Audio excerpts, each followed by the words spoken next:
नमस्कार, स्वागत है आप सभी का। आज का ये वीडियो उन लोगों के लिए बहुत ही महत्वपूर्ण है जो बिल्कुल नए सिरे से समीक्षा अधिकारी, सहायक समीक्षा अधिकारी परीक्षा की तैयारी करना चाहते हैं और उनके पास धैर्य भी है, संकल्प भी है, दृढ़ इच्छा शक्ति भी है और 1 साल का जो है पूरा समय है। तो अगले 1 साल में हमारा क्या रोड मैप होगा समीक्षा अधिकारी, सहायक समीक्षा अधिकारी की अगली वैकेंसी के लिए, जिससे कि हम पहले ही अटैम्प्ट में, मतलब अगला जो भी अटैम्प्ट है उसमें बिल्कुल भी चूकने की स्थिति ना आए। हम जो है 100% उस परीक्षा को सफलतापूर्वक पास कर लें। किस तरह से हमको दोनों चीज़ों को बैलेंस करके चलना है, यानी प्री और मेंस को कितना पढ़ना चाहिए, क्या पढ़ना चाहिए, कहाँ से पढ़ना चाहिए, ये सभी कुछ आज के इस वीडियो में हम डिस्कस करने जा रहे हैं। ये वीडियो उन लोगों के लिए भी उपयोगी है जिन्होंने समीक्षा अधिकारी का एग्ज़ाम पहले दिया है लेकिन किसी कारणवश वो सफल नहीं हो पा रहे हैं और वो चाहते हैं कि एक अंतिम प्रयास ऐसा किया जाए कि वो बिल्कुल अंतिम ही हो जाए, उसके बाद जो है सफलता ही मिल जाए। तो धैर्य से देखिएगा, ध्यान से देखिएगा। थोड़ा सा वीडियो लंबा होगा लेकिन हम हर पहलू पर डिटेल में बात करेंगे। और चलिए आगे बढ़ते हैं, शुरुआत करते हैं। सबसे पहले जो है कि वैकेंसी आने की क्या संभावना है, क्योंकि हम कुछ भी शुरुआत करते हैं तो हम जो है बहुत दूर की सोचने लगते हैं कि इस बात की क्या गारंटी है कि वैकेंसी आएगी तो कब तक आएगी, कितनी आएगी और कब तक हमको इंतज़ार करना होगा। बहुत सारे प्रश्न होते हैं और निश्चित रूप से ये प्रश्न आप सभी के मन में होते ही हैं। देखिए, इसके बारे में जहाँ तक गारंटी शब्द है, ऐसा कोई शब्द जो है कोई भी इस्तेमाल नहीं कर सकता है, लेकिन जो संकेत होते हैं, जो संभावनाएं होती हैं, उनमें बहुत सारी बातों के लिए परिकल्पना की जाती है और लेकिन हाँ, उनके पीछे जो है कोई ना कोई ठोस आधार होना भी ज़रूरी होती है, नहीं तो वो बिल्कुल ही जो है कोरी परिकल्पना कहलाती है। जैसा कि मैंने आपको ये डॉक्यूमेंट और 1-2 बार और भी दिखाया है, ये उत्तर प्रदेश सरकार का 2025 के जो बजट डॉक्यूमेंट का जो है खंड है, उसमें जो है खंड 6 में सारी सर्विसेज में जितनी भी सेवाएं होती हैं उत्तर प्रदेश में, उसमें क्या क्या पद खाली हैं और उनमें क्या रिक्तियों की दशा है, उसके बारे में होता है। तो बहुत ज़्यादा जो है यहाँ जोड़ घटाना करने की ज़रूरत नहीं है। ये जो है रिक्त पद आपके सामने दिए हैं समीक्षा अधिकारी और सहायक समीक्षा अधिकारी के, ठीक है। इसमें लेखा भी है, बाकी राजपत्रित सहायक समीक्षा अधिकारी है, राजपत्रित समीक्षा अधिकारी है। कुल स्वीकृत पद क्या हैं और ये स्थिति है 1 अप्रैल 2024 के अनुसार। और साथ ही जो है ये न्यूज़ भी बहुत तेज़ी से फैली थी और अभी हाल ही में 2-4 दिन पहले ही प्रमोशन आर्डर भी जारी हुए हैं ARO से RO के। इसी तरह से RO से अनुभाग अधिकारी के लिए भी प्रमोशन होने वाला है। कितने पद खाली, ये सब बातें इसमें है, बहुत ज़्यादा इसमें डिटेल में नहीं जाना है।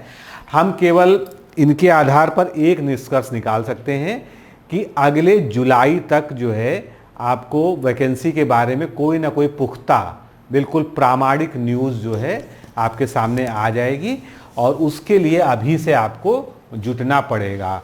और अगर आप ये कहें कि आपके पास तैयारी का कितना समय है, तो आज हम ये वीडियो सितंबर में बता रहे हैं। तो ये मान लीजिए कि अगले सितंबर से पहले एग्ज़ाम नहीं होना है, यानी आपके पास 1 वर्ष का पूरा समय है और इस 1 वर्ष को हम लोग कैसे यूटिलाइज़ करेंगे, यही आज की इस जो है पूरी चर्चा का जो है केंद्र बिंदु है कि इस 1 वर्ष में हम जो है बिल्कुल स्टडी तरीके से, स्थिर तरीके से और निरंतरता के साथ थोड़ा थोड़ा पढ़ के 1 साल में पूरी जो है सिलेबस को कैसे कवर कर लें, जिससे कि हमारा जो है समीक्षा अधिकारी का एग्ज़ाम बिल्कुल गारंटी से निकल सके, ठीक है।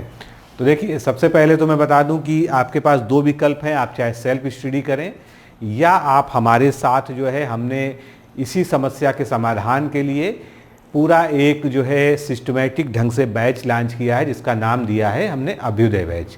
अभ्युदय बैच बेसिकली जो है 26-27 की जो समीक्षा अधिकारी की आगामी वैकेंसी है उस पर फोकस करके है और इसका एकमात्र लक्ष्य है कि जो भी इससे जुड़ेगा हम उसको पूरा प्रयास करेंगे कि अगर वो हमारे अनुसार चला, हमारे कंटेंट को, हमारे सिस्टम को फॉलो किया, क्योंकि ये कोर्स हमने बहुत ही साइंटिफिकली डिज़ाइन किया है। इस वीडियो कोर्स में मात्र आपको 18 से 20 वीडियो पर वीक देखना है, एक हफ्ते में देखना है। 5 घंटे हर प्रतिदिन नियमित पढ़ना है। इसके अलावा इससे ऊपर आप पढ़ना चाहें तो बहुत अच्छी बात है, लेकिन अगर आप कम से कम 5 घंटे भी पढ़ सकते हैं और 1 साल तक हमारे साथ इसी तरह से कंटिन्यूएशन में बने रहे तो आपका प्री और मेंस पूरा कवर हो जाएगा। उसके अलावा आप कोई भी और एग्ज़ाम जिसमें जो है आर से जुड़ा हुआ कंटेंट, जैसे PCS प्रीलिम्स का एग्ज़ाम होता है, बाकी बहुत सारे और एग्ज़ाम होते हैं जहाँ पर जो है सामान्य अध्ययन, सामान्य ज्ञान पूछा जाता है, रीजनिंग पूछी जाती है, मैथ पूछा जाता है, ठीक है, निबंध है, मुहावरे है, हिंदी आलेखन है, ये सब जो है इसमें पूरा आपका कवर हो जाएगा। तो इसके समकक्ष बाकी सभी परीक्षाओं को भी आप दे सकते हैं। तो अगर आपके मन में एक शंका ये है कि अगर वैकेंसी नहीं आती है, सर ने इतने दावे से कहने का प्रयास किया है, लेकिन अगर सर की बात सही नहीं होती है तो हमारा ये बैच लेने का क्या फ़ायदा, ठीक है। तो आप बचपन से पढ़ ही रहे हैं और अभी तक पढ़ ही रहे हैं, तो उस पढ़ाई का क्या फ़ायदा हुआ? यही फ़ायदा हुआ ना कि वो स्टेप वाइज स्टेप काम आ रही है। इसी तरह से ये बैच पढ़कर आप हर एग्ज़ाम के लिए तैयार हो जाएंगे। क्यों? क्योंकि इसमें आपको इतना डिटेल में हम GK GS यानी आपका सामान्य अध्ययन कवर करा देंगे कि आप कोई भी एग्ज़ाम देते हैं, ठीक है। PCS इससे थोड़ा सा हायर एग्ज़ाम माना जाता है, आप PCS प्रीलिम्स भी बहुत आराम से क्लियर कर सकते हैं इसके साथ में जो है। तो ये तो चिंता दिमाग से निकाल दीजिए कि अगर वैकेंसी नहीं आती है तो क्या होगा। वैकेंसी नहीं आएगी तो और वैकेंसीज तो आएंगी। ये बैच का जो कंटेंट है वो आपको हर परीक्षा में सफलता दिलाने के लिए अकेले ही काफ़ी है। इसलिए अगर आप चाहते हैं तो आप अभी से बिल्कुल जो है समर्पित भाव से हमारे साथ जुड़ जाइए और बाकी सब कुछ हमारे ऊपर छोड़ दीजिए। जैसा हम आपको गाइडेंस दे रहे हैं, जो हमने शेड्यूल बनाया है, बस उस शेड्यूल को आप स्ट्रिक्टली फॉलो करने का प्रयास करिए, सफलता आपको निश्चित रूप से मिलेगी। अभी जो है एक सबसे अच्छी बात है, आप लोग बहुत दिन से डिमांड कर रहे थे, इस बैच की जो फीस है वो फर्स्ट जो है 500 स्टूडेंट्स के लिए कम कर दी गई है। उसके लिए कूपन कोड जारी किया गया है और वो कूपन कोड यहाँ पर लिखा हुआ है डिकोड 2000। जब आप जो है डिकोड एग्ज़ाम के ऐप में जाते हैं वीडियो कोर्सेज के अंदर और इस कोर्स को आप लेने के लिए जाते हैं, वहाँ पर आपको इसको अप्लाई करना होगा, ठीक है। कूपन कोड डालना होगा डिकोड DECODE कैपिटल में और आगे उसके 2000, ठीक है। उसके बाद जो है ऑटोमेटिक फीस वहाँ पर आपकी कम हो जाएगी।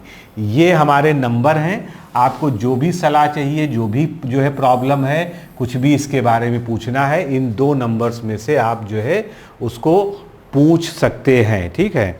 और आप जो है अभ्युदय लिखकर इस नंबर पे व्हाट्सएप भी कर सकते हैं, आपको व्हाट्सएप से भी रिप्लाई कर दिया जाएगा, ठीक है। क्योंकि फ़ोन जो है आप 10 से 5 के बीच में ही कर पाएंगे, व्हाट्सएप आप जो है कभी भी कर सकते हैं। तो देर मत करिए, बैच स्टार्ट हो चुका है। वीकली टारगेट्स के हिसाब से उसमें प्रैक्टिस भी शुरू हो चुकी है। हम सब कुछ कवर कराएंगे, मतलब बहुत ज़्यादा डिटेल हम आप समय नहीं लेना चाहते हैं, बस हम इतना कह रहे हैं कि हम सब कुछ कवर कराएंगे। प्री मेंस का सब कुछ कवर कराएंगे, प्रीवियस ईयर क्वेश्चंस तक कवर कराएंगे वीडियो लेक्चर्स के माध्यम से। सभी चीज़ के वीडियो लेक्चर, सभी चीज़ के PDF notes, test series, Telegram group test, discussion, ठीक है, हर सब कुछ होगा। इसलिए आपको कहीं भी कोई और किताब, कोई और कंटेंट बाहरी लेने की ज़रूरत नहीं पड़ेगी, सब कुछ यहीं पर मिलेगा और यहीं के हिसाब से आपको जो है चलना होगा अगर आप सफल होना चाहते हैं। तो जितनी जल्दी हो सके, और ये ऑफ़र जो है अनिश्चितकालीन नहीं है, 16 सितंबर तक ही जो है आप इस छूट का लाभ उठा सकते हैं। तो जो है आज ही जो है इसको ले लें। इसी तरह से हमारा समीक्षा अधिकारी मुख्य परीक्षा का भी बैच चल रहा था, उसमें भी बहुत ज़्यादा मैसेज आ रहे थे कि फिर से जो है कूपन कोड जारी किया जाए, फिर से जो है स्पेशल डिस्काउंट दिया जाए। तो 16 सितंबर तक जो है इसमें भी डिस्काउंट शुरू हो चुका है। इसमें आपको जो कूपन कोड डालना है, ये जो है आपको यहाँ पर बड़ा बड़ा दिख रहा है M1000। क्या लिखना है? कैपिटल में M, उसके आगे 1000 लिखना है, ठीक है। समीक्षा अधिकारी में भी जो है बहुत अच्छे से मुख्य परीक्षा के लिए प्रैक्टिस चल रही है। डेली जो है टारगेट के हिसाब से ग्रुप में जो है आंसर राइटिंग होती है, डिस्कशन होता है, वीडियो लेक्चर्स मिलते हैं, टेस्ट कराए जाते हैं, सब कुछ चल रहा है, कॉपीज चेक हो रही, इवैल्यूएशन हो रहा है, फीडबैक दिया जा रहा है, गाइडेंस मिल रही है। ठीक है, बहुत कुछ बताने को है लेकिन समय इतना नहीं है, इसलिए जो है अगर आप ज्वाइन करना चाहते हैं तो नंबर्स वही हैं, उन पर इंक्वायरी कर सकते हैं। और इस ऑफ़र के तहत जुड़ना चाहते हैं तो 16 सितंबर तक जो है आप ये कूपन कोड जो है मेंस के कोर्स में अप्लाई करके जुड़ सकते हैं। चलिए अब जो है हम बात कर रहे हैं स्ट्रेटजी की। तो सबसे पहले हम नया पैटर्न समझते हैं जिस पैटर्न पर इस बार जो है एग्ज़ाम हुआ था प्रीलिम्स का। ठीक है, नया पैटर्न क्या कहता है, प्रारंभिक परीक्षा में सामान्य अध्ययन और सामान्य हिंदी को एक साथ मिला दिया गया है, इसलिए इस प्रश्न पत्र का नाम हो गया है सामान्य अध्ययन एवं सामान्य हिंदी ब्रैकेट में सामान्य शब्द ज्ञान एवं व्याकरण। ठीक है, ये संशोधन हुआ है। ऑब्जेक्टिव पेपर होता है, एक ही पेपर होगा, एक पाली, 2 पालियों में नहीं होगा, एक ही पाली में भी हुआ है फिलहाल जो है। ठीक है, और कितने क्वेश्चंस होंगे, 200 क्वेश्चन होंगे, जिसमें से 140 प्रश्न जीएस के होंगे, 60 प्रश्न हिंदी के होंगे। अभी हम प्रीलिम्स की बात कर रहे हैं, मेंस की अभी हम आगे थोड़ा सा जब बढ़ेंगे तो बात करेंगे। ठीक है, 3 घंटे में आपको 200 क्वेश्चन सॉल्व करने होंगे और माइनस मार्किंग अप्लाइड है, पूर्णांक 200 है। ठीक है, और जो मेरिट का जो है टारगेट दिया जाता है हर बार, जैसे इस बार भी बहुत चर्चा चल रही है कि पेपर आसान आने के बावजूद जो है मेरिट को लेके बहुत जो है चर्चा चल रही है। लेकिन ये मान के चलिए कि आप अपने आप को बहुत जो है, मतलब आगामी परीक्षा के लिए बता रहा हूँ, जो पेपर हो चुका है उसकी मैं बात नहीं कर रहा हूँ, कि अगर आप समीक्षा अधिकारी सचिवालय चाहते हैं गारंटी के साथ में, ठीक है, तो आपको 135 प्लस का जो बेंचमार्क है कट ऑफ में 200 में ये पार करना होगा। और इसके लिए चाहिए आपको बहुत ही बेसिक लेवल से बहुत ही मजबूत तरह की तैयारी। तो क्या क्या तैयारी करनी है ये सब हम आगे चर्चा करने जा रहे हैं। ये जब पैटर्न चेंज हुआ है तब फिर से जो है एक बार सिलेबस जारी किया गया था। हालांकि ये सिलेबस में कोई अंतर नहीं आया, सिलेबस सेम है, केवल पैटर्न जो है बदला हुआ था। पहले जो है सामान्य अध्ययन सुबह अलग से पेपर होता था 2 घंटे का, और हिंदी का शाम को अलग से पेपर होता था, दोनों को मिला के 3 घंटे का पेपर कर दिया गया। पूर्णांक को 200 कर दिया गया। ठीक है, और बाकी सामान्य अध्ययन के टॉपिक्स और सामान्य हिंदी के टॉपिक्स वही हैं। सामान्य हिंदी में कुल 6 टॉपिक्स हैं, सामान्य अध्ययन में लगभग 10 टॉपिक जो लिखे थे वो वही हैं। ठीक है, अभी हम इस पे जो है बहुत आगे आराम से जो है चर्चा करने जा रहे हैं। ठीक है, अब हम जो है सिलेबस को 1 बाय 1 देखेंगे, इनके सोर्स क्या हमको अपनाने चाहिए, कैसे पढ़ना चाहिए। ठीक है, इन सब पर भी हम चर्चा करते चलेंगे। तो सबसे पहला हमारा जो है सेगमेंट है सामान्य विज्ञान। ठीक है, अब जैसे आप लोग को बुक्स जानने में भी इंटरेस्ट होता है, जैसे मान लीजिए आप सेल्फ प्रिपरेशन करना चाहते हैं, ठीक है, बाकी अगर हमारे बैच में आप जुड़ेंगे तो आपको बाहर से कोई किताब ही नहीं लेनी है, सब कुछ वहाँ पर आपको बना बनाया नोट्स, वीडियो लेक्चर, सब कुछ रिफाइंड मटेरियल मिलेगा, और सब कुछ जो है बहुत ही स्टैंडर्ड, मतलब जो कि स्टैंडर्ड बुक्स हैं, एनसीईआरटी है, इन सब के आधार पर होगा। तो सामान्य विज्ञान में आपके पास क्या क्या सोर्सेज आप ले सकते हैं। ठीक है, एक तो बहुत बेसिक बुक है, आप जो है ल्यूसेंट साइंस ले सकते हैं। ठीक है, कोई दिक्कत नहीं है, ठीक किताब है। ल्यूसेंट साइंस जो है, आप हिंदी इंग्लिश जो भी मीडियम आपका है, आप उसके हिसाब से ल्यूसेंट जीके की, जैसे जीके की किताब आती है वैसे साइंस की स्पेशल किताब आती है। इसके अलावा दृष्टि की क्विक बुक्स आती हैं, वो सभी के लिए। ठीक है, देखिए यहाँ पर मैं आपको एक कॉमन पैटर्न बता दे रहा हूँ जो आप सबके लिए फॉलो कर सकते हैं।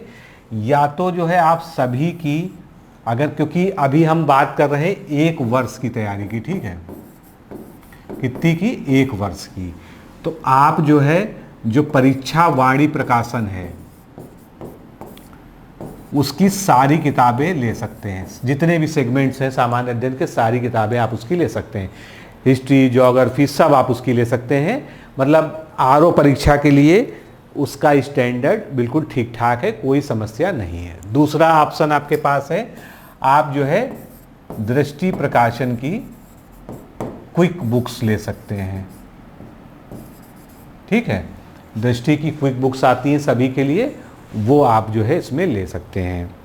इसके अलावा अगर आपको एनसीईआरटी में इंटरेस्ट है, क्योंकि एनसीईआरटी थोड़ा सा पढ़ने के लिए एफर्ट करना पड़ता है, लेकिन जिसने एनसीईआरटी पढ़ ली उसको आगे एफर्ट नहीं करना पड़ता, ऐसा कहा जाता है। तो एनसीईआरटी अगर आप पढ़ सकें, आप में इतना धैर्य है और आप ये मत सोचें कि हम क्या बचकानी चीज़ें पढ़ रहे हैं, कक्षा 6 की जो है हम एनसीईआरटी पढ़ रहे हैं, कक्षा 7 की पढ़ रहे हैं।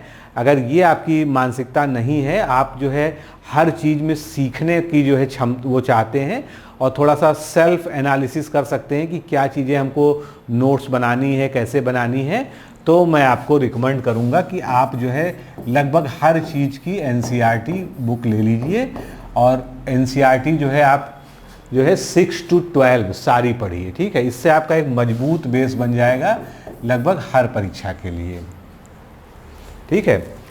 साइंस की एनसीईआरटी भारत का इतिहास में आती है पूरी राष्ट्र, उसमें इतिहास मॉडर्न हिस्ट्री भी कवर हो जाएगी, पॉलिटी की भी आ जाएगी, फिर जो है कृषि, वाणिज्य, व्यापार सभी के जो है संबंधित। अब उनके टाइटल्स अलग होते हैं एनसीईआरटी के, लेकिन आप जाएंगे जैसे दुकान पर तो आप अगर कह देंगे कि वो हम जो है मतलब यूपीएससी या यूपीपीएससी प्रिपरेशन कर रहे हैं और हमको 6 to 12 जो है सारी बुक दे दीजिए, तो आपको दे देगा। वो जो है वो पूरा बंच बनाकर ही रखते हैं, वो लोग जानते हैं जो कि इसमें कौन कौन सी बुक्स जो है देनी है। मीडियम आपको बताना होगा। और सबसे अच्छी बात है कि एनसीईआरटी की बुक्स बहुत सस्ती है, गवर्नमेंट पब्लिकेशन की हैं, तो आपके ऊपर आर्थिक बोझ भी ज़्यादा नहीं पड़ेगा, ठीक है। जहाँ पर और आप अन्य प्रकाशन की किताबें लेंगे तो उसका 1/3 से भी कम आपको जो है एनसीईआरटी की बुक्स का पड़ेगा। बस ये है कि एनसीईआरटी की बुक्स में आपको थोड़ा सा एफर्ट खुद करना पड़ेगा। आपको ये समझना होगा उसको पढ़ के कि हम उसमें नोट्स भी बनाने होंगे कि हम जो है किन चीज़ों को भविष्य के लिए नोट्स के फॉर्म में अपने पास रख लें। क्योंकि आप ऐसा तो है नहीं कि मान लीजिए आपने जो है 6 to 12 सारी एनसीईआरटी ले ली और आप उसको जो है उसी में केवल हाईलाइट के करके पढ़ लेंगे, फिर एग्ज़ाम के समय उसको रिवीजन में आप 6-7 किताबें नहीं खोल पाएंगे। तो उससे अच्छा तरीका यही है कि आप जो है उसके साइड बाय साइड नोट्स बनाते चलें, अभी आपके पास समय है, ठीक है। दूसरा तरीका ये है कि अगर आपके बेसिक्स क्लियर हैं, आपने पहले तैयारी की है, आपने मान लीजिए आरओ नहीं दिया है, बाकी कुछ परीक्षाएं दी हैं, आपको ये लगता है कि हमारा अभी जो है जो जीके है, सामान्य ज्ञान है, वो ठीक ठाक है, तो आपको क्या करना चाहिए, अगर आप एनसीईआरटी के ऑप्शंस पे जाते हैं तो आपको फिर एनसीईआरटी 9 to 12 पढ़नी चाहिए, ठीक है। अगर आप बिल्कुल नए सिरे से तैयारी कर रहे हैं, बिल्कुल इसको मैं कहता हूं कि आप फ्रेशर हैं, तो आप 6 to 12 एनसीईआरटी पढ़िए। आपने थोड़ा भी पढ़ा है, 2-4-5 एग्जाम दिए हैं, एक आदमी प्री भी निकाला है, थोड़ा वो सफलता के करीब रह के लौट आए हैं, ऐसी स्थिति में ये माना जा सकता है कि आपको बहुत ज़्यादा बेसिक्स में जाने की आवश्यकता नहीं है। आप जो है उससे ऊपर लेवल पर जो है तो आपको 9 to 12 की एनसीईआरटी उसके लिए पढ़नी चाहिए, ठीक है। और मेरा तो यही सजेशन है कि अगर आप लोग एनसीईआरटी पढ़ें, ठीक है, जैसे हम अपने कोर्स में जो है मैक्सिमम चीज़ें हमारी एनसीईआरटी है, इसलिए हम जानते हैं कि एनसीईआरटी में क्या है। एनसीईआरटी से ही जो है दुनिया की सारी किताबें लिखी गई हैं, ठीक है। कोई इसको बात को स्वीकार करे चाहे ना करे, बेस सबका वहीं पर है। चाहे कितना भी बड़ा राइटर हो, उसने एनसीईआरटी के रेफरेंसेस जरूर लिए हैं, ठीक है। तो ऐसी स्थिति में अगर आप एनसीईआरटी 9 to 12 पढ़ते हैं तो भी बहुत अच्छी बात है, इतना भी पर्याप्त है। आप जो है 6 to 12 नहीं पढ़ सकते हैं तो आप 9 to 12 पढ़िए। क्योंकि होता क्या है, एनसीईआरटी में आप देखेंगे साल दर साल वही चीज़ें आती हैं, रिवाइज हो के, लेकिन उनका जो है डिफ़िकल्टी लेवल बढ़ता जाता है। जो आपने 6 में बायोलॉजी या साइंस पढ़ा है, आपको वही चीज़ें 9th के बायोलॉजी और साइंस में भी मिलेंगी, लेकिन उनका जो है स्तर जो है थोड़ा सा बढ़ जाएगा, ठीक है। 6 का अलग जो है लेवल होता है बच्चों का, 9th का अलग होता है, तो उसी हिसाब से जो है डिफ़िकल्टी लेवल बढ़ जाएगा। तो आप 9 to 12 भी आराम से पढ़ सकते हैं। और अगर आप बिल्कुल फ्रेशर हैं, आपने पहले कोई एग्ज़ाम नहीं दिया है, आप अभी सीधे ग्रेजुएशन पास करके आए हैं, एग्ज़ाम की तैयारी करना चाहते हैं, तो आपके पास दूसरा ऑप्शन है कि आप 6 to 12 की एनसीईआरटी पढ़िए। और जब तक ये पढ़िए तब तक बाकी कोई किताब आपको जो है लेने की ज़रूरत नहीं। जब ये पढ़ लीजिए तब आप दूसरी किताबों पर फोकस करिए, ठीक है। तो ये जो है 2-3 ऑप्शन आपके पास जो है हो गए, इसको आप जो है कर सकते हैं। इसके साथ में आपको एक किताब कभी नहीं छोड़नी है, वो है ल्यूसेंट जीके। क्या है? ल्यूसेंट साइंस जैसे है वैसे ल्यूसेंट की जीके आती है। ठीक है। ल्यूसेंट जो कि चूँकि काफ़ी पुरानी बुक है, 20-25 साल से जो है मार्केट में है, तो लोग इसके बारे में बहुत पहले से जानते हैं, इसलिए चर्चा में। बाकी अगर आप आज की डेट में देखेंगे तो हर पब्लिकेशन की जीके की बुक आती है, दृष्टि की भी आती है, घटना चक्र की भी आती है, यूथ पब्लिकेशन की भी आती है, जितने भी पब्लिकेशन हैं और सब ठीक ठाक हैं। महेश वर्णवाल साहब की जो है कॉस्मॉस पब्लिकेशन पे भी आती है, ठीक है। कॉस्मॉस पब्लिकेशन पर भी जो है जो बुक्स हैं महेश वर्णवाल जी की जो है, जो एनसीईआरटी सार नाम से आती है। किस नाम से? एनसीईआरटी सार। ये भी पूरी एक श्रृंखला है, जितने भी सामान्य अध्ययन के टॉपिक्स हैं सारे की जो है एक श्रृंखला है। तो वो जो है, तो ये भी एक ऑप्शन है। अगर आप सेट लेना चाहते हैं तो इसका सेट ले सकते हैं, दृष्टि क्विक बुक का एक सेट ले सकते हैं, या परीक्षा वाणी का सेट ले सकते हैं। परीक्षा वाणी में एक अच्छी बात जो है, देखिए हर किताब की जो है बहुत कुछ जो है एडिशनल फीचर होता है। परीक्षा वाणी में प्रीवियस ईयर क्वेश्चन सारे इंक्लूड हैं, ठीक है। तो अलग से प्रीवियस ईयर क्वेश्चंस में आपको एफर्ट करने की ज़रूरत नहीं पड़ती है। ये परीक्षा वाणी की खासियत है। और परीक्षा वाणी की जो अब किताबें आ रही हैं वो काफ़ी इम्प्रूव्ड हैं। अगर हम कंपैरिजन करें आज से 5-6 साल पहले जो किताबें आती थी, पहले एक समय था परीक्षा वाणी में इतिहास की किताबें ही नहीं आती थी, ठीक है, लेकिन अब सभी किताबें आती हैं और इम्प्रूव्ड आती हैं। इसके अलावा जो है यूथ पब्लिकेशंस का भी पूरा सेट आता है, ठीक है, लेकिन वो थोड़ा सा जो है ज़्यादा हेक्टिक हो जाएगा क्योंकि वो ज़्यादा बड़ा मटेरियल है। तो आप इनमें से कोई चुनाव कर लीजिए, ठीक है। अब एक बार लास्ट बार हम आपको फिर से दोहरा देते हैं, एनसीईआरटी 6 to 12 या 9 to 12 as per your current level, ठीक है। दूसरा नंबर पे परीक्षा वाणी। परीक्षा वाणी अपने आप में एक संपूर्ण किताब है जिसमें प्रीवियस ईयर क्वेश्चंस भी इंक्लूड हैं। तीसरे नंबर पे मतलब एक अच्छे स्तर के साथ में दृष्टि क्विक बुक है, ठीक है।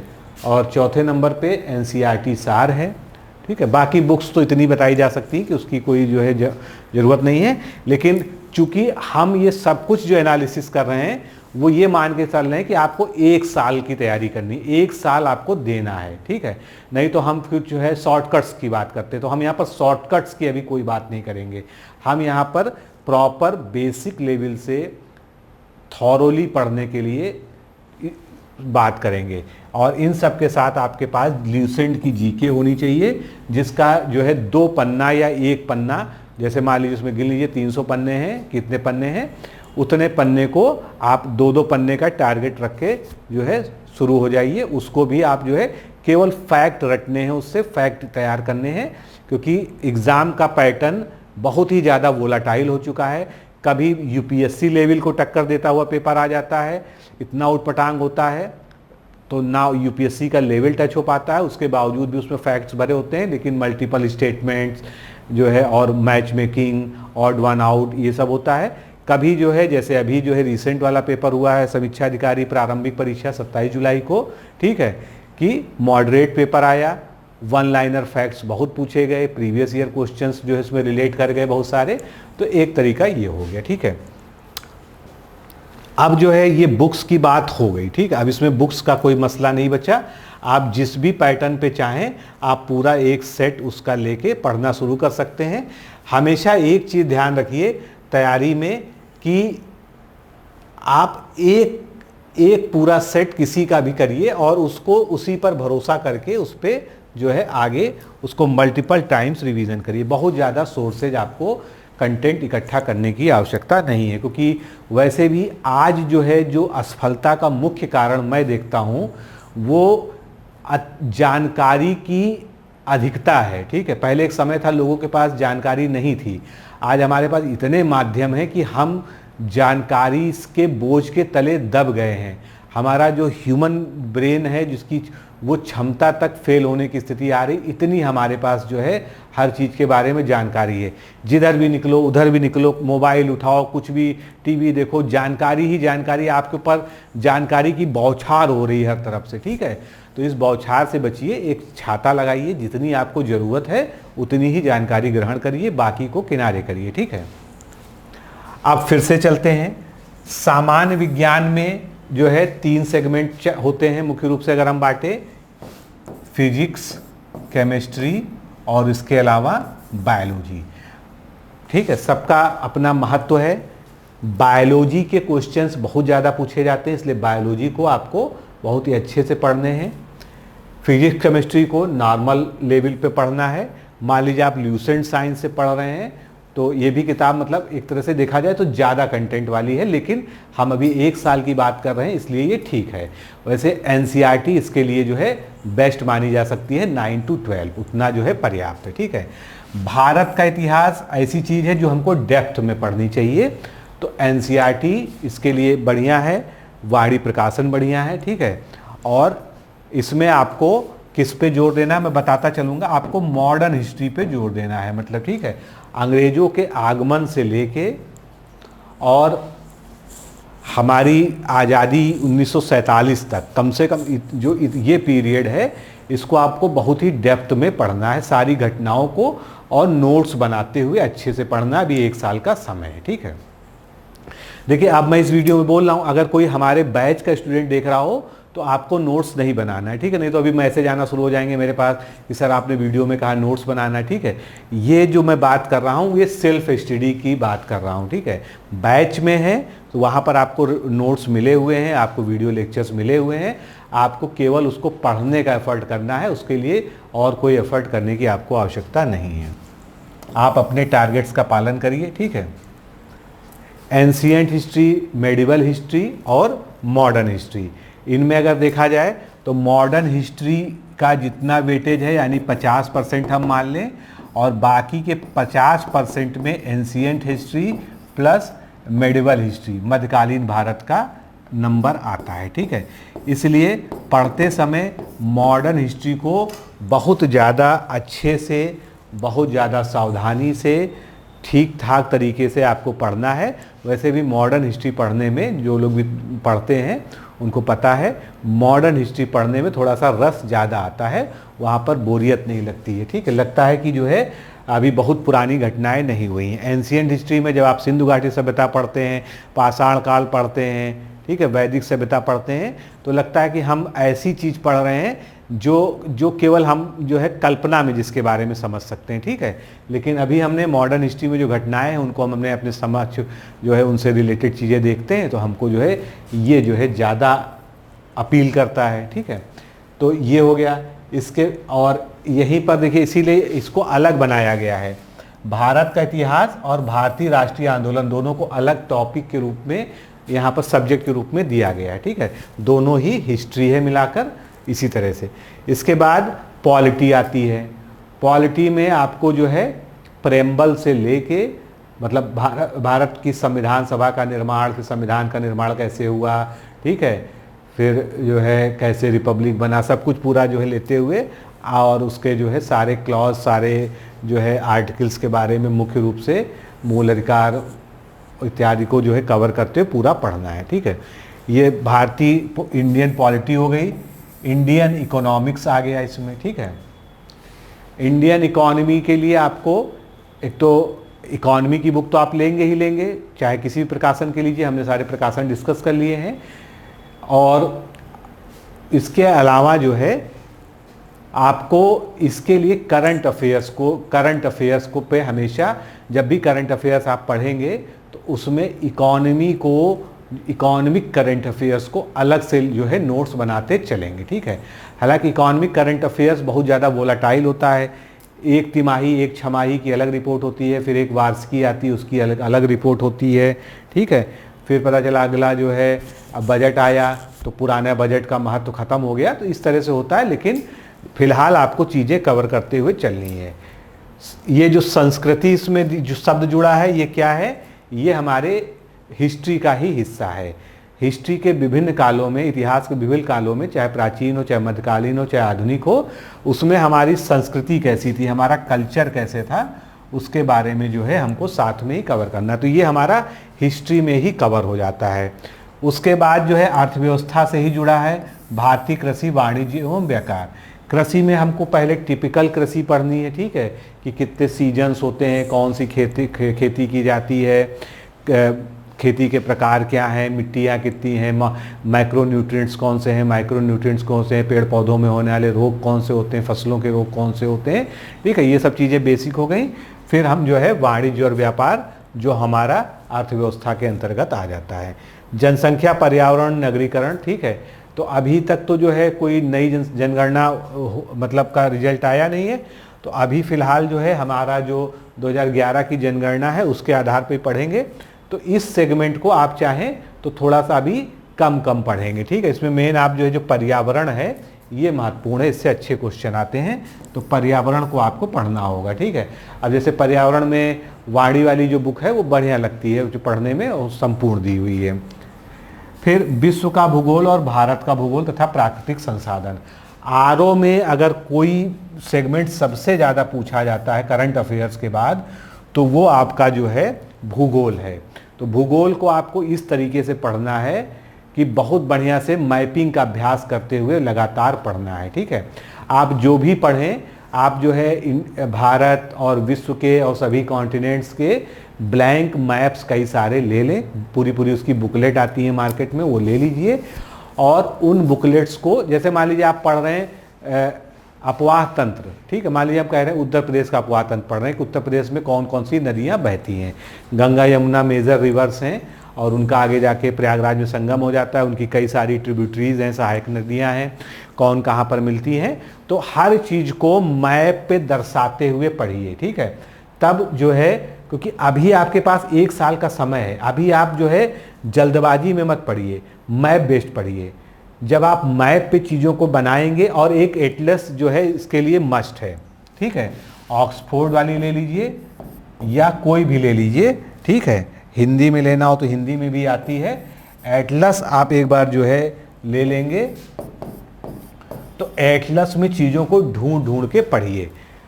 जैसे मान लीजिए आप पढ़ रहे हैं कि अफ्रीका कंटिनेंट पढ़ रहे हैं, ठीक है। अब अफ्रीका कंटिनेंट की नदियां, मान लीजिए आपने पढ़ा Congo river, Zaire river, Congo river, नील नदी, ठीक है। अब ये कहाँ से निकल रही, कहाँ पर ख़त्म हो रही हैं, अफ्रीका की प्रमुख झीलें कौन कौन सी हैं, उनको मैप पे ड्रॉ कर लीजिए। अफ्रीका की कंट्रीज़ को ड्रॉ कर लीजिए, उनके देशों की राजधानियाँ जो है वहाँ पर मार्क कर लीजिए। अफ्रीका के सराउंडिंग में क्या क्या है, कौन कौन सी वाटर बॉडीज़ हैं, कौन कौन से सागर हैं, उनको वहाँ पर मार्क कर लीजिए। अफ्रीका में कौन सी पर्वत श्रृंखलाएँ हैं, कौन से मरुस्थल हैं, ठीक है। ये मैं हर कॉन्टिनेंट के लिए बता रहा हूँ कि जब भी आप इस तरह से पढ़ेंगे तो आप चाहे कितने भी मैप आपके लग जाएं, ठीक है, फोटोकॉपी जो है कराते रहिए उसकी, और खूब ड्रॉ करिए। जितना ज्योग्राफी का मतलब ही होता है कि आपको पूरी भौगोलिक स्थिति किसी भी कॉन्टिनेंट की, किसी भी जगह की आपके जो है माइंड के मैप पे छपी होनी चाहिए, तब जाके आप ज्योग्राफी का अच्छे से आंसर दे पाएंगे। बहुत सारे प्रश्न जो है मैप बेस्ड पूछे जाते हैं, पीसीएस में भी और आरओ में भी, ठीक है। तो ये आपको वर्ल्ड और इंडियन ज्योग्राफी दोनों में करना है, एटलस की मदद से पढ़ना है, ठीक है। कंटेंट या बुक कोई भी हो सकती है, एटलस और ब्लैंक मैप आपको जरूर फॉलो करना है। उसके बाद आता है करंट अफेयर्स, ठीक है। करंट अफेयर्स को थोड़ा सा मैं आपको अच्छे से यहाँ से बता दूँ, क्योंकि करंट अफेयर्स के एक तीर से कई निशाने होते हैं, ठीक है। कैसे? करंट अफेयर्स, सबसे पहली तो इकोनॉमी जो है, इकोनॉमी के जो क्वेश्चंस होते हैं 50% से ज़्यादा जो है करंट अफेयर्स बेस्ड होते हैं, ठीक है। दूसरा, जो करंट अफेयर्स स्टैटिक हो जाते हैं, मतलब वोलाटाइल नहीं होते, जैसे भारत की पहली सोलर पावर प्लांट जो है, या मतलब फ्लोटिंग सोलर पावर प्लांट, अब जो पहला था वो पहला ही रहेगा ना, वो कभी भी चेंज नहीं हो सकता। तो क्या हो गया, वो करंट अफेयर से क्या बन गया, जीके बन गया, या जीएस कह लीजिए, ठीक है, आप अब स्टैंडर्ड अपनी भाषा में, ठीक है। तीसरी चीज, करंट अफेयर्स आप पढ़ेंगे तो आपको जो है निबंध के लिए बेसिक आइडियाज आएंगे, ठीक है, क्योंकि निबंध भी आपको पढ़ना ही है इस कोर्स में, पूरा तैयारी में। तो निबंध के लिए बेसिक आइडियाज आएंगे। आपकी करंट अफेयर्स, क्योंकि आप जो है या तो पत्रिका से पढ़ेंगे या जो है अखबार सबसे अच्छा स्रोत होता है, तो आपको जो है उससे क्या होगा, आपकी वोकेबुलरी स्ट्रांग होगी हिंदी की, क्योंकि जो आपके हिंदी आलेखन में काम आएंगे, ठीक है। तो करंट अफेयर्स के सोर्सेज क्या क्या हो सकते हैं? सबसे अच्छी चीज़ तो ये है कि आप जो है किसी नेशनल न्यूज़पेपर को फॉलो करिए। ठीक है, आप अगर एक फुल टाइमर स्टूडेंट हैं तो मैं आपको सलाह दूंगा कि आपको जनसत्ता जो हिंदी संस्करण है वो पढ़ना चाहिए। जनसत्ता नहीं उपलब्ध है तो आपको दैनिक जागरण का राष्ट्रीय संस्करण जो है पढ़ना चाहिए। ठीक है, बड़े शहरों में रहते हैं तो आपको ये सब मिल जाएगा, नहीं रहते हैं तो आप इसका ऑनलाइन सब्सक्रिप्शन भी ले सकते हैं, बहुत ज़्यादा महंगा नहीं होता, इसकी PDF पढ़ सकते हैं। ठीक है, और इनके जो है रेगुलर नोट्स बनाते चलिए। ठीक है, उसके अलावा हमारे चैनल पर जो है हृदय सर डेली करंट अफेयर्स नाम से एक सीरीज लेके आते हैं, उस सीरीज को आप सुबह 8 बजे फॉलो कर सकते हैं, 8 AM पे आती है, तो उससे आपका डेली का डेली करंट अफेयर्स भी तैयार हो सकता है। ठीक है, तो एक तो आपका जो है सोर्स हो गया करंट अफेयर्स का न्यूज़पेपर, जिसको आपको पढ़ना चाहिए। न्यूज़पेपर वैसे भी पढ़ने की हैबिट डालनी चाहिए, इसमें राष्ट्रीय अंतर्राष्ट्रीय पढ़ना चाहिए खासकर, और उसके अलावा जो है इसका संपादकीय वाला पन्ना जरूर पढ़ना चाहिए। ठीक है, भले ही मान लीजिए कि संपादकीय पढ़ के आप तुरंत निबंध नहीं लिखते हैं, लेकिन संपादकीय पढ़ने से हमको किसी भी नए मुद्दे का जो विश्लेषण होता है, ठीक है, पूरा एक एनालिसिस हमारे दिमाग में आ जाती है। क्योंकि हम, जैसे मैंने अभी कहा ना कि हमारे पास आजकल इतनी इन्फॉर्मेशन है कि हम इन्फॉर्मेशन में सही क्या है गलत क्या है इसका जो है पता ही नहीं लगा पाते हैं। तो अगर आप जो है कहीं पर किसी मुद्दे के बारे में समग्रता से अच्छे से कोई विश्लेषणात्मक लेख पढ़ लेंगे जो आपके संपादकीय में होता है, तो वो मुद्दा जो है बिल्कुल क्लियर हो जाता है। ठीक है, तो उसमें भ्रम सारे खत्म हो जाते हैं। तो ये जो है आपका संपादकीय जो है आपको पढ़ना बहुत ही आवश्यक है। तो करंट अफेयर्स का जो है आप जान लीजिए 20 से 24 क्वेश्चन तक आते हैं, और करंट अफेयर्स अभी से पढ़ने की आदत डालेंगे तो आपको वैसे भी 1 साल का करंट अफेयर्स पूरा पूछा जाता है। तो ये आपके आगामी परीक्षा के लिए और बीच बीच में जो आप परीक्षाएं देते रहते हैं उनके लिए आपकी कंटिन्यूटी जो है करंट अफेयर्स की बनी रहेगी। इसके बाद हम बात करते हैं सामान्य बौद्धिक क्षमता, general aptitude and mental ability, जिसको हम लोग रीजनिंग कहते हैं। इसमें हल्का फुल्का मैथ का भी पोर्शन होता है। तो देखिए रीजनिंग और मैथ जो समीक्षा अधिकारी के अभी तक के पेपर्स हुए हैं उनको डिकोड करके एक चीज़ समझ में आई है कि ये टॉपिक्स आपको मस्ट पढ़ने हैं। इन टॉपिक्स से रिलेटेड क्वेश्चंस आते हैं। आप इसका स्क्रीनशॉट ले सकते हैं या जो है वीडियो को पॉज करके नोट कर लीजिएगा, बाद में जो है स्क्रीनशॉट ले लीजिएगा।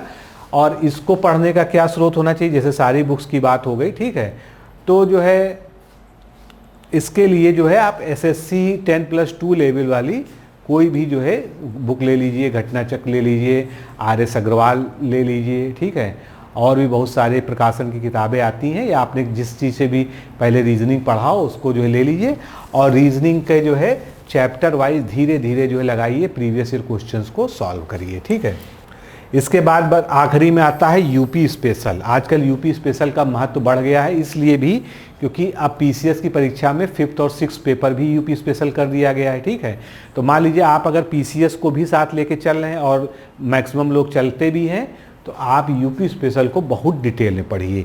यूपी स्पेशल के लिए जो है वाणी प्रकाशन जो है जिसको जो है ठीक ठाक किताब है, उसके साथ में उत्तर प्रदेश तथ्यसार आती है घटना चक्र की, आप वो ले सकते हैं। ठीक है, ये 2 किताबें मिलाकर आप पढ़ सकते हैं। यूपी में चीज़ों को बहुत डेप्थ में पढ़िए, बहुत गहराई में पढ़िए, सुपरफिशियल मत पढ़िए कभी भी, और मैप बेस्ड यूपी में भी प्रैक्टिस करिए, और यूपी के करंट अफेयर से भी अवेयर रहिए। तो ये जो है इसके बारे में हो गया। अब देखिए हमने बात कर ली जो है कि किसमें कैसे कैसे थोड़ा बहुत जो है क्या क्या पढ़ना है। ठीक है, बुक सोर्सेज की बात कर ली। ल्यूसेंट जीके आपको एक बुक जरूर रखनी है फैक्चुअल पेपर को ध्यान में रखते हुए। तो ल्यूसेंट जीको को आपको साल भर में 4 से 5 बार रिवाइज कर डालना है। इस अनुसार जो है उसका आप जो है पूरा अपना बना लीजिए कि आपको 2 पन्ना डेली पढ़ना है कि 1 पन्ना पढ़ना है या 3 पन्ना पढ़ना है, उस तरह से इसको बना लीजिए। इसके अलावा क्या काम करना है आपको, इसके अलावा जो अगला काम आपको करना है वो जो है होना चाहिए आपका previous year questions. Previous year questions अभी से आपको सभी सब्जेक्ट्स के प्रीवियस ईयर क्वेश्चंस जो है कवर करने हैं। ठीक है, पहले पढ़े हैं तो भी पढ़िए, नहीं पढ़े हैं तब भी पढ़िए। ठीक है, इसके लिए बेस्ट सोर्स है घटना चक्र और आपका यूथ पब्लिकेशन की बुक है। बाकी और भी प्रकाशन आती है, मैंने उस पर ज़्यादा मेरा रिसर्च नहीं है, ये दो के बारे में मैं थोड़ा सा अच्छे से जानता हूँ, कॉन्फिडेंट हूँ, तो आप इसमें जो है चयन कर सकते हैं। और इसका तरीका यही है कि जैसे आपने हिस्ट्री में मान लीजिए एंशियंट हिस्ट्री में क्या पढ़ा, सिंधु घाटी सभ्यता पढ़ ली, ठीक है, सिंधु घाटी सभ्यता पढ़ ली, आप जो है हिस्ट्री की घटना चक्र खोलिए और सिंधु घाटी सभ्यता को जो है उसमें क्या कर लीजिए, उसके सारे क्वेश्चंस को सॉल्व कर लीजिए और उसकी व्याख्या पढ़ लीजिए। आपने जो है मौर्य काल पढ़ लिया, फिर जो है आप मौर्य काल कर लीजिए, आपने वैदिक काल पढ़ लिया, वैदिक काल पढ़ लीजिए, ठीक है। इस तरह से जो भी चैप्टर जिस भी सब्जेक्ट का पढ़िए, घटना चक्र में संबंधित जो है प्रश्नों को ढूंढकर, चैप्टर वाइज है ही है, आप उसके प्रीवियस ईयर क्वेश्चंस को साथ में करते रहिए। प्रीवियस ईयर क्वेश्चंस का अपना ये लक्ष्य रखिए कि हमको एक साल में इसका 5 बार, एक बार मौलिक रूप से पढ़ना है, उसके बाद उसका जो है 4 बार और रिवीजन करना है, यानी कुल 5 बार आपको एक साल में प्रीवियस ईयर क्वेश्चंस जो है पढ़ लेने हैं। और बीच बीच में जो एग्ज़ाम्स होते हैं, अब तो आयोग सॉल्व पेपर जो है उसका देता है, उसमें टिक लगा कर ही देता है, तो वो PDF आप अपने पास सेव कर लीजिए, चाहे उसका प्रिंट निकलवा लीजिए, तो आपको जो है नई घटना चक्र या नई बुक्स नहीं लेनी पड़ेंगी, उन क्वेश्चंस को आप वहाँ से देखते रहा करिए, ठीक है। जो लोग कोर्स में हैं उनको घटना चक्र बिल्कुल नहीं लेनी है, हम प्रीवियस ईयर क्वेश्चंस उसमें अभ्युदय बैच में पूरा वीडियो लेक्चर्स के माध्यम से प्रोवाइड करा रहे हैं, इसलिए जो इस वीडियो की बातें हैं वो आपके ऊपर 100% अप्लाई नहीं होती, इसीलिए मैं बीच बीच में आपको बता दे रहा हूँ, ठीक है। तो प्रीवियस ईयर क्वेश्चंस जो है पढ़ने हैं। अब GS की जो है हमारी क्या रणनीति होनी चाहिए, उसको यहीं पर हम थोड़ा सा डिस्कस करेंगे, ठीक है। हम ये मानते हैं, आदर्श रूप से जो मैं हमेशा बात कहता हूँ कि आपको 8 घंटे पढ़ना चाहिए, ठीक है। अभी वो भी बात करेंगे कि मान लीजिए कोई जो है नौकरी वाला है, जैसे हम अपने बैच में 5 घंटा दे रहे हैं, ठीक है, तो वो भी हमारा जो है सोचा समझा, क्यों, क्योंकि हमारे बैच में 5 घंटे पढ़ने का मतलब ये है कि आपके पास नोट्स मिले हुए हैं, आपको वीडियो लेक्चर मिला हुआ है, आपको प्रीवियस ईयर क्वेश्चन मिला हुआ है, आपको टेस्ट सीरीज मिली हुई है, तो आपको जो अपना एफर्ट था वो 50% से ज़्यादा ख़त्म हो चुका है। जो 8 घंटे पढ़ते वो आपके लिए 5 घंटे का काम हो गया, ठीक है। इसलिए हम यहाँ पर 8 घंटे की बात कर रहे हैं जब आप सेल्फ स्टडी कर रहे हैं खुद से, ठीक है। 8 घंटे में, ठीक है, 2 घंटे जो है आप हिंदी के लिए बिल्कुल छोड़ दीजिए। अभी हिंदी पे हम पूरी चर्चा करेंगे और मुख्य परीक्षा पे चर्चा करेंगे। उसके बाद बचे हुए 6 घंटे में आपको सामान्य अध्ययन का जो है पूरा तैयारी करनी है। इसमें से जो है सामान्य अध्ययन आपको जो है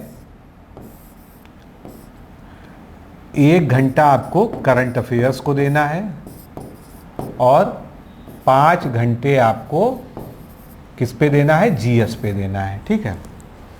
GS में आपको एक साथ 2 या 3 सब्जेक्ट लेके चलना, आदर्श रूप में 2, और अगर आप ऐसे व्यक्ति हैं जो जल्दी बोर हो जाते हैं एक ही चीज़ से, तो आप 3 ले सकते हैं, ठीक है। अगर आप 3 लेते हैं तो आप ये मान के चलिए, मैं 3 के हिसाब से ही बात करता हूँ, तो लगभग 1.5 घंटा जो है आपका एक सब्जेक्ट डेली का आएगा, ठीक है। और करंट अफेयर्स का 1 घंटा फिक्स है, इसको आपको बिल्कुल भी टच नहीं करना है। हिंदी का 2 घंटे फिक्स है, वो बिल्कुल भी आपको जो है टच नहीं करना है, ठीक है।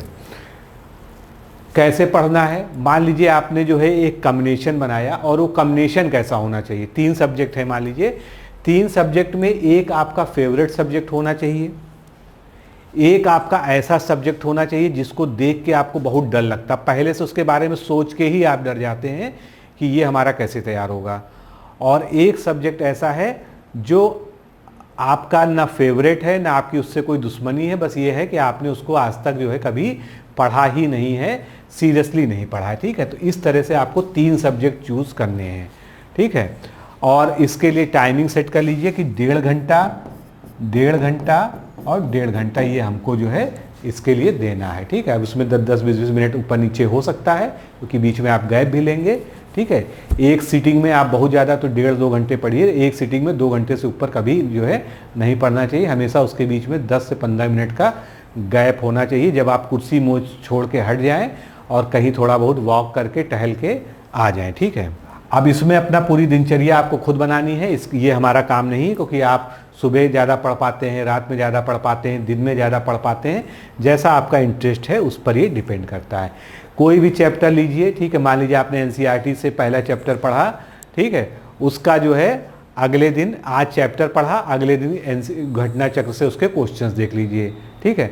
उसके बाद आपको एक काम जरूर करना है कि हफ्ते में एक दिन, मान लीजिए वो संडे भी हो सकता है या कोई भी दिन हो सकता है, क्योंकि जो लोग जो है स्टूडेंट है उनके लिए संडे का कोई बहुत अलग से महत्व नहीं है, उनकी तो सब दिन छुट्टी है और कोई दिन छुट्टी भी नहीं है, ठीक है, उनके लिए अलग सिचुएशन होती है।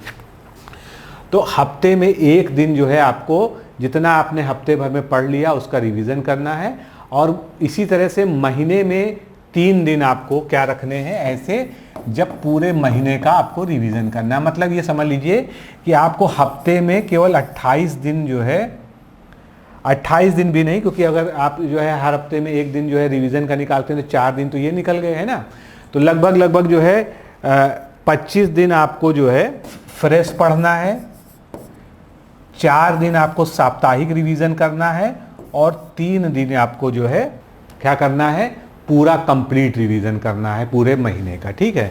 तो ये जो है 25 दिन भी नहीं होंगे, ये लगभग 24 दिन आएंगे, अगर 31 का महीना है, ठीक है, उसी हिसाब से उसको जो है हम एडजस्ट कर लेंगे, ठीक है। 4 तो साप्ताहिक हो गए, ठीक है, मान लीजिए संडे हो गए। 3 दिन आपको महीने के ऐसे रखने हैं, अंत में आखिरी के जो 3 दिन महीने के हों, हमने महीने भर में जो कुछ भी पढ़ा है उसको हमको उस 3 दिन में पूरा अच्छे से रिवीजन करना। उसमें सारे प्रीवियस ईयर क्वेश्चंस, जितना भी करंट अफेयर्स पढ़ा था, जितना भी हिंदी पढ़ा था, जितना भी जीएस पढ़ा था, वो पढ़ना है। जब आप इस पद्धति पर चलेंगे तब आप जो है क्या कर पाएंगे, आप जो पढ़ते जाएंगे उसको रिकॉल करते रहेंगे, क्योंकि जितना पढ़ना ज़रूरी है उससे 2 गुना ज़्यादा ज़रूरी है कि आप उसका रिवीजन करें। और आपको एग्ज़ाम तक 5 बार किसी भी चीज़ का रिवीजन करना है, जब आपके पास 1 साल का पूरा जो है लक्ष्य लेकर आप चल रहे हैं, ठीक है। जो भी चैप्टर पढ़िए, किसी भी सब्जेक्ट का पढ़िए, उसके प्रीवियस ईयर को साथ में ज़रूर कवर करिए, ठीक है। चलिए अब जो है यहाँ से आगे बढ़ते हैं, अब हिंदी की बात करते हैं। हिंदी में हमारी ये वाली बुक अगर आपके पास नहीं है तो इसको मंगवा लीजिए, बहुत ही सर्वसुलभ है, सभी दुकानों पे मिलती है, बेस्ट सेलर है, ठीक है। और ये जो है अपने आप में 55+ की गारंटी है, और ये ऐसी गारंटी है जो आज तक न फेल हुई है न कभी फेल होने पाएगी। उसकी वजह है कि इसको जब 10 मानक पुस्तकों और उसमें बहुत सारे जो है स्टैंडर्ड शब्दकोश हैं, सबको मिला जुला कर लिखा गया है, ठीक है। बाकी अगर आपको अलग अलग बुक्स में इंटरेस्ट हो तो वो भी मैं आपको दिखा दे रहा हूँ, ठीक है। डॉक्टर हरदेव बहारी, डॉक्टर पृथ्वीनाथ पांडे, वासुदेव नंदन प्रसाद, ठीक है, केदारनाथ शर्मा के साथ इनका एक कॉम्बिनेशन आता है, डॉक्टर राघव प्रकाश, घटना चक्र की सामान्य हिंदी प्रीवियस ईयर क्वेश्चंस के लिए, राजपाल प्रभात या लोक भारती प्रकाशन का हिंदी शब्दकोश, ये आप जो है ले सकते हैं। शब्दकोश आपके पास ज़रूरी है, क्योंकि अभी आपके पास समय है, जो शब्द का आपको मतलब ना पता हो उसको आप शब्दकोश से एक बार देखकर उसका अर्थ जरूर जान लीजिए, ठीक है, क्योंकि आप अभी इतनी जल्दबाजी में नहीं हैं। तो इनमें से कोई भी 2 किताब का कॉम्बिनेशन आप ले सकते हैं। एक आपके पास किताब जरूर होनी चाहिए प्रीवियस ईयर क्वेश्चंस की, ठीक है, जो घटना चक्र भी हो सकती है, यूथ पब्लिकेशन भी हो सकती है, जैसा भी आप पसंद करें, ठीक है। अगर आपको सेपरेट किताब लेनी है तो डॉक्टर हरदेव बहारी के साथ जो है डॉक्टर वासुदेव नंदन प्रसाद जी का कॉम्बिनेशन बना लीजिए, साथ में घटना चक्र ले लीजिए और एक शब्दकोश ले लीजिए कोई भी, इतना जो है आपके लिए हिंदी की तैयारी के लिए पर्याप्त है। और अगर आप ये सब कुछ भी नहीं करना चाहते हैं तो डिकोड एग्ज़ाम की ये बुक जो है ये इन सब का सत्व है, इन सब का निचोड़ जो है यहाँ पर आपको इसमें देखने को मिलेगा। अभी जो एग्ज़ाम हुआ है रिसेंट, उसमें जो है 59 क्वेश्चंस जो है इसी बुक से आए हैं, ठीक है। चलिए अब जो है तारीफ बहुत हो गई, अब आगे जो है काम की बात और करते हैं। मेंस के लिए, क्योंकि आपको भी मेंस की तैयारी करनी है, मेंस के लिए हमारी ये किताब ले लीजिए, इसमें निबंध भी दिया है और इसमें पूरा मेंस का जो है अच्छे से मैटर दिया है। इतना विस्तृत और इतना बढ़िया सारगर्भित तरीके से, मानक तरीके से लिखी गई कोई किताब अभी तक जो है मार्केट में नहीं है। उसी कमी को पूरा करने के लिए ही हम ये किताब लेके आए हैं, तो ये किताब भी आपके पास होनी ही होनी चाहिए, हमारे कोर्स में है तब भी होनी चाहिए, जिससे आप प्रिंट कराने से बचें। ठीक है, आप देखिए वैसे तो हिंदी कोई अलग पेपर नहीं है, आज जो है अब हिंदी जो है जीएस के साथ मर्ज करके 200 नंबर का पूछा जाता है, लेकिन हम यहाँ पर स्ट्रेटजी की दृष्टि से इस पर अलग से डिस्कशन कर रहे हैं। ठीक है, तो ये जो समय 1 घंटा है, 1 घंटा तो मिलता ही है ना, प्रश्न 60 होते हैं, पूर्णांक 60 होते हैं, ये ठीक है, लेकिन अब ये सब मर्ज हो गया है, 200 नंबर के अंदर ही आता है। इसमें 6 टॉपिक्स हैं या 6 विषय कह लीजिए हिंदी के हैं। विलोम शब्द, वाक्य एवं वर्तनी शुद्धिकरण, अनेकार्थी, अनेक शब्दों के लिए एक शब्द, तत्सम एवं तद्भव शब्द, विशेष और विशेषण, पर्यायवाची शब्द। ठीक है, इनमें सभी में 10-10 प्रश्न आते हैं जो 10 शब्दों पर इनके आधारित होते हैं। माइनस मार्किंग होती है जैसे जीएस में होती है। और इसका तरीका ये है कि जैसे आपके पास हमारी अगर ये बुक है, ठीक है, तो इसको पढ़ने के लिए क्या करेंगे, आप इसमें 2 टॉपिक्स को उठाएंगे। इसमें आपको देखिए 2 घंटे पढ़ना है, और 2 घंटे में केवल यही नहीं पढ़ना है, आपको मेंस भी पढ़ना है। ठीक है, इसीलिए आप क्या करेंगे, ऑब्जेक्टिव के लिए 1 घंटा देंगे, यानी इसके लिए, क्योंकि ये प्री में भी पूछा जाएगा, मेंस भी पूछा जाएगा। तो प्रतिदिन आपको 1 घंटा पढ़ना है। उसमें क्या करना है, आपको 2 टॉपिक्स लेने। जैसे मान लीजिए आप एक जो आपको आसान लगता है, विलोम शब्द सभी को आसान लगता है, विलोम से शुरुआत करिए। ठीक है, उसके साथ आपको कठिन क्या लगता है, मान लीजिए तत्सम और तद्भव कठिन लगता है। ठीक है, इसका कॉम्बिनेशन बना लीजिए। 30 मिनट आपको इसको पढ़ना है, 30 मिनट इसको पढ़ना है। ठीक है, अब आप जो भी बुक ले रहे हैं, मुझे इससे नहीं फर्क पड़ता है, मैं इस बुक के हिसाब से बता रहा हूँ। इसमें आप विलोम शब्द का देख लीजिए कितने पन्ने में विलोम शब्द दिया है, उसको जो है आप जो है 2 महीने के अनुसार डिवाइड कर लीजिए कि 2 महीने में हमको विलोम शब्द जो है इस बुक के सारे ख़त्म कर लेने हैं। क्योंकि प्रतिदिन 30 मिनट ही पढ़ना है, इसलिए आप बहुत ज़्यादा तो 30-40 शब्द प्रतिदिन अच्छे से पढ़ पाएंगे। क्योंकि मान लीजिए आपको क्यूरियोसिटी हो गई कि इसका अर्थ क्या होता है इस शब्द का, तो आपको डिक्शनरी खोलनी पड़ेगी, है ना। तो हम ये मानते हैं कि 50 वर्ड जो है आप एक दिन में कवर कर सकते हैं। ठीक है, तो 50 वर्ड मान लीजिए आगे पीछे मिला के 1 पेज में आ रहा है, या उसको जो है 2 पन्ने हम कह लीजिए। तो आप ये टारगेट बना लीजिए कि 2 पन्ना हमको प्रतिदिन विलोम का पढ़ना है, 2 पन्ना हमको तत्सम तद्भव का पढ़ना है, वीकली इसका रिवीजन करना है, और साथ में इसके प्रीवियस ईयर क्वेश्चंस को भी सॉल्व करना है। 10-10, 20-20 का उसमें भी टारगेट तय कर लीजिए कि प्रीवियस ईयर क्वेश्चंस को हमको जो है साथ में टारगेट करते हुए चलना है। इस तरह से 2 महीने, मान लीजिए आपका 1 महीने में ये ख़त्म हो जाता है या 2 महीने में ख़त्म हो जाता है, अगले 2 महीने में फिर कॉम्बिनेशन चेंज कर दिए, फिर 2 महीने में चेंज कर दीजिए। और बाकी जैसे मैंने कहा कि आपको वीकली जो है हर हफ्ते में 1 दिन रिवीजन डे रखना है, और हर महीने में आखिरी के 3 दिन आपको रिवीजन डे पे पूरा उस महीने का जितना भी आपने पढ़ा है सप्ताहवार जो है वो उसको आपको कवर करना है। ठीक है, अब जो है मेंस की बात करते हैं। ठीक है, उससे पहले मैं आपको बता दूं कि जो है आप किस तरह से अपने दिमाग में एक प्लान ले चलें कि 135 हम कैसे ला सकते हैं। सामान्य अध्ययन को हम मानते हैं कि 140 इसका पूर्णांक है। ठीक है, हालांकि अलग अलग अब नहीं है, लेकिन क्वेश्चन तो 140 ही आते हैं। तो 75 से 80 आपको जो है टारगेट रखना है सामान्य अध्ययन में, और 60 में 55 प्लस तो हमेशा हिंदी के बारे में कहा ही जाता है, लेकिन हम मिनिमम मानते हैं कि 50 से नीचे तो आपको कभी नहीं जाना है। ठीक है, 50 से 55 और उससे ऊपर जितना भी आप खींच पाएँ, तब जाके आप 135 प्लस वाले जो है टारगेट पर पहुंच पाएंगे। अब देखिए जैसे हमारा जो है ये अभ्युदय बैच है, उसमें जो है जो हमारा साप्ताहिक कार्यक्रम होता है वो इस तरह से बनाते हैं। ठीक है, जैसे इतिहास को हमने कहा कि प्राचीन इतिहास का 1 लेक्चर देंगे, फिर मध्यकालीन का 1 देंगे, आधुनिक का 1 देंगे उस वीक में, इसके साथ आपको नोट्स मिलेगा। भूगोल का भी ऐसे हमने बना दिया, साइंस में हमने बना दिया, मतलब 3-4 सब्जेक्ट का कॉम्बिनेशन लेके हम चले। इधर हमने रीजनिंग को कर दिया। ठीक है, रीजनिंग क्योंकि कंपलसरी है।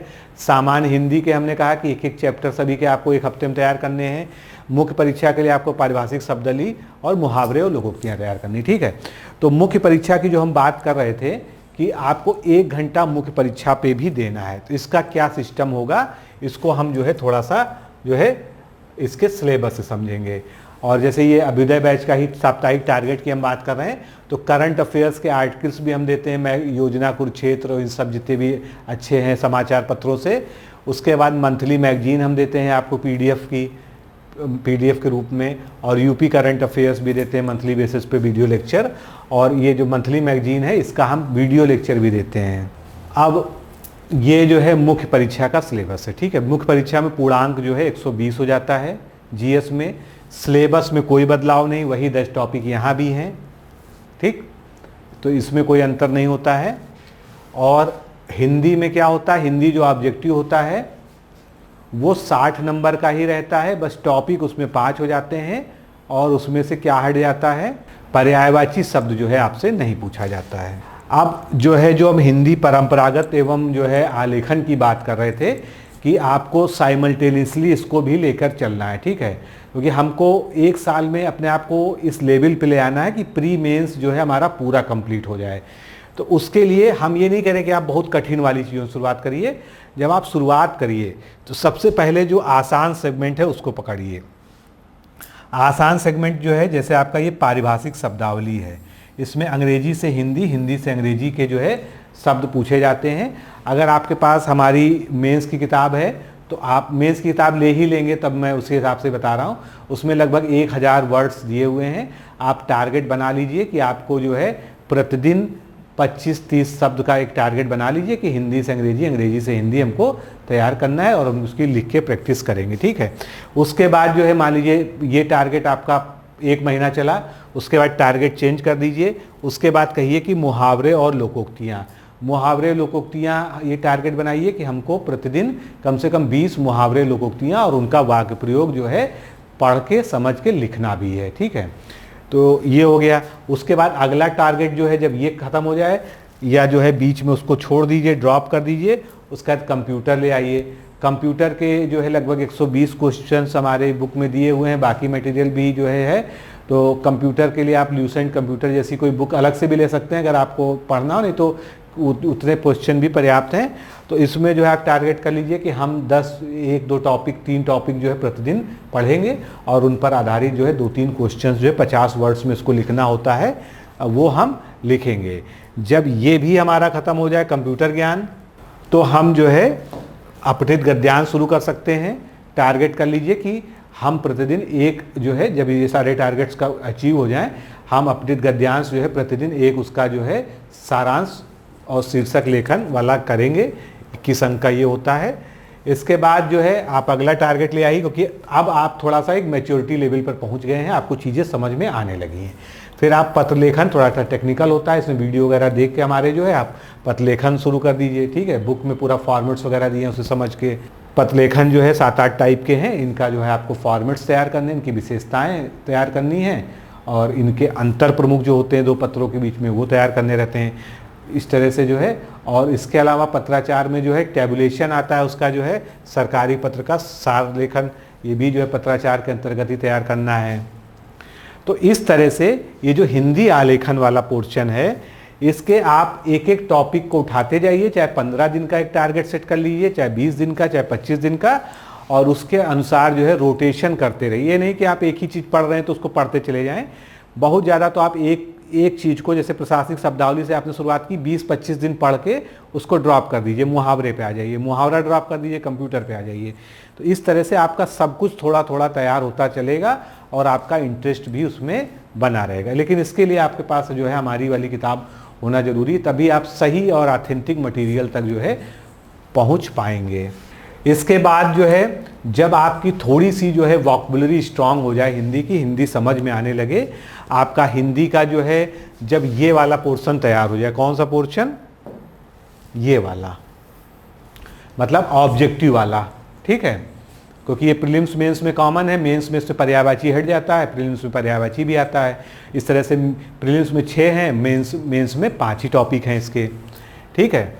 जब आपका ये तैयार हो जाए, अब इसको लगता है कि केवल रिवीजन मोड में डाल देना है, यानी अब आपकी ज़रूरत क्या हो गई कि इसको हमको केवल आधा घंटा प्रतिदिन पढ़ना है। और ये स्थिति कब आएगी, 6 महीने के बाद। और इधर 6 महीने में आपका ये वाला आलेखन काफ़ी हद तक जो है आप कवर कर लेंगे। उसके बाद आप जो है थोड़ा सा निबंध पर फोकस करिए, ठीक है। निबंध भी हमारे बुक्स में दिया है, पहले जो हमारी बुक में दिया है उन्हीं पर आप जो है संक्षेप में उनको अपने शब्दों में परिवर्तित करके रिकॉन्स्ट्रक्ट करके लिखने का प्रयास करिए। दूसरा तरीका ये है कि आप जो भी इम्पॉर्टेंट आर्टिकल संपादकीय पढ़ते हैं उनको पहले एक लेख के फॉर्म में लिख लीजिए, फिर उसको निबंध का जो फॉर्मेटिंग होती है उसके लिए हमारा वीडियो देख लीजिएगा, यूट्यूब पर अवेलेबल है। उसको निबंध के फॉर्म में उसकी रूपरेखा बनाकर प्रॉपर फॉर्मेटिंग करके उसको वहाँ पर लिखने का प्रयास करिए, ठीक है। तो इस तरह से फिर आप जो है धीरे धीरे निबंध पे आ जाएंगे, और हफ्ते में अगर एक निबंध भी आप अच्छे से लिखने लगे तो आपका जो है जब तक प्रीलिम्स एग्ज़ाम होगा तब तक आप निबंध में भी पारंगत हो जाएंगे, ठीक है। तो ये जो है पूरा एक सिस्टम है, 1 साल का रोड मैप है कि कैसे जो है हम पूरी तैयारी कर सकते हैं। तो मुझे लगता है कि ये वीडियो आपके लिए काफ़ी हेल्पफुल रहा होगा, जो लोग नई तैयारी करना चाहते हैं, नई शुरुआत करना चाहते हैं। अब आप जो है खुद डिसाइड कर सकते हैं इस प्रश्न का उत्तर कि अभ्युदय बैच से अन्य परीक्षाओं की तैयारी में क्या मदद मिलेगी। आपने देख लिया कि आपसे कुछ बचा ही नहीं। आपने रीजनिंग कवर किया, आपने मैथ कवर किया, आपने पूरा सामान्य अध्ययन कवर किया, आपने पूरा सामान्य ज्ञान पढ़ा, सामान्य हिंदी पढ़ी, आलेखन पढ़ा, निबंध पढ़ा। जब आप सब कुछ लगभग पढ़ चुके हैं तो क्या पीसीएस और क्या बाकी एग्ज़ाम आपके सब कुछ जो है इसमें कवर हो जाएंगे, ठीक है। अब यहाँ पर बात आती है 5 घंटे वालों की। तो 5 घंटे वालों को तो मैं ये कहूँगा कि अगर आप हाउस वाइफ हैं, आप बहुत बिजी हैं, नौकरी करते हैं, 5 ही घंटे का समय है, तो मैं आपसे जो है सीधा सा जो है आपको रिकमेंड करूँगा कि आप हमारे अभ्युदय बैच से जुड़ जाइए। अभ्युदय बैच से जुड़ जाएंगे तो आपको जो एक्स्ट्रा एफर्ट है नोट्स बनाने का, ठीक है, कंटेंट छांटने का, ये डिसाइड करने का कि क्या इम्पोर्टेंट है, क्या इम्पोर्टेंट नहीं है, क्या पढ़ना है, क्या छोड़ना है, ठीक है। बाकी मेंस के वीडियोस बहुत हेल्पफुल होते हैं, क्योंकि मेंस में बहुत प्रॉपर गाइडेंस की ज़रूरत होती है। प्रीलिम्स में तो ऐसा लगता है कि हाँ चलो थोड़ा बहुत जो है खुद से कर लेंगे, लेकिन मेंस में तो बहुत ही ज़्यादा ज़रूरत होती है। तो आप जुड़ जाएंगे तो बेहतर रहेगा, नहीं तो आप अपने टाइमिंग को जो है उसके अनुसार जो है एडजस्ट करिए, ठीक है। ऐसा नहीं कि बिना बैच लिए नहीं किया जा सकता है। फिर आप जो है जीएस प्लस करंट अफेयर्स को 4 घंटे दीजिए और 1 घंटा दीजिए प्रतिदिन हिंदी को, ठीक है। और इसमें जो है कम से कम 4 घंटे में 45 मिनट जो है आप करंट अफेयर्स को दीजिए, और 2 जीएस के सब्जेक्ट्स को एक साथ लेके चलिए। और हिंदी में जो है शुरुआत में आप केवल और केवल क्या करिए, ऑब्जेक्टिव वाला पोर्शन ख़त्म करिए। 2-3 महीने का टारगेट बनाकर ऑब्जेक्टिव को जो 6 टॉपिक है उसको कवर करिए। फिर आप जो है जो सब्जेक्टिव है यानी हिंदी आलेखन है उसका अभ्यास शुरू करिए और रिवीजन करिए। लेकिन ये ध्यान रखिए जो रिवीजन का प्लान है वो वैसे ही रहेगा। आपको हफ्ते में 1 दिन रिवीजन करना है और उसके बाद मंथ में आखिरी में 3 दिन स्पेशल आपको जो है रिवीजन करना है। तो ये आपसे जो है ये आपको फॉलो ही करना पड़ेगा। नौकरी में है, समय नहीं है, इसके लिए चिंता मत करिए, तैयारी तब भी हो सकती है। बस आपका दृढ़ संकल्प होना चाहिए कि हम तैयारी करना ही करना चाहते हैं। तो मित्रों, प्रीलिम्स और मेंस दोनों ही बैच पर कूपन कोड जारी कर दिया गया है। दोनों का कूपन कोड मैंने बता दिया है। 16 सितंबर जो है कूपन कोड अप्लाई होने की लास्ट डेट है। इसके बाद कूपन कोड जो है रिवोक कर लिया जाएगा, जैसे पहले से रिवोक था ही अभी तक जो है। तो अगर आप इस अवसर का लाभ उठाना चाहते हैं तो आप जल्दी से जल्दी जुड़ जाइए। बाकी पढ़ते रहिए। आप सभी के लिए बहुत बहुत शुभकामनाएं। क्या आप लोक सेवा आयोग उत्तर प्रदेश की ROARO परीक्षा में सफल होकर सचिवालय में समीक्षा अधिकारी जैसे प्रतिष्ठित पद पर चयनित होना चाहते हैं? क्या आपके पास व्यस्त दिनचर्या या व्यक्तिगत परिस्थितियों के कारण नियमित पढ़ने के लिए समय की कमी है, इसलिए एक दिन में आप 8 से 10 घंटे नहीं पढ़ सकते हैं? क्या आपका संकल्प है कि सचिवालय में समीक्षा अधिकारी बनना ही बनना है और आप उसके लिए सही मार्गदर्शन की तलाश कर रहे हैं? यदि आपके इन तीनों प्रश्नों के उत्तर हाँ हैं, तो आपकी खोज अब समाप्त होती है और आपके सपने को साकार करने के लिए आगामी समीक्षा अधिकारी परीक्षा की सुव्यवस्थित तैयारी हेतु D-Code एग्जाम लाया है अभ्युदय बैच। अभ्युदय बैच में आपको आगामी ROARO परीक्षा के प्रारंभिक और मुख्य परीक्षा के पूरे पाठ्यक्रम को अभी से एक साथ बहुत ही बेसिक लेवल से video lecture, PDF notes, test series और उत्तर लेखन कार्यक्रम के माध्यम से पूरे विस्तार से पूर्ण कराया जाएगा। हमारे अभ्युदय बैच की सबसे बड़ी विशेषता है कि इसमें साप्ताहिक टारगेट्स के अनुसार कम से कम 5 घंटे भी पढ़कर कोई अभ्यर्थी पूरा पाठ्यक्रम अच्छे से तैयार करके परीक्षा में सफलता अर्जित कर सकता है। अभ्युदय बैच में अनुभवी और समर्पित शिक्षकों द्वारा आधारभूत मानक पुस्तकों एवं स्रोतों पर आधारित पाठ्य सामग्री उपलब्ध कराई जा रही है, जिससे पाठ्यक्रम को सभी आयामों से कवर किया जा सके। इस बैच में पाठ्यक्रम को इस विस्तार से पढ़ाया जा रहा है कि इसमें प्रवेश लेकर आप न केवल ROA-RO परीक्षा बल्कि अन्य कई समकक्ष परीक्षाओं को भी एक साथ ही टारगेट कर सकते हैं। यानी इस परीक्षा के पाठ्यक्रम में सम्मिलित सामान्य अध्ययन, सामान्य ज्ञान, सामान्य हिंदी व्याकरण, रीजनिंग, मैथ, हिंदी आलेखन, निबंध आदि के विस्तृत अध्ययन से आप पूर्ण आत्मविश्वास से किसी भी परीक्षा में सफलता प्राप्त कर सकते हैं।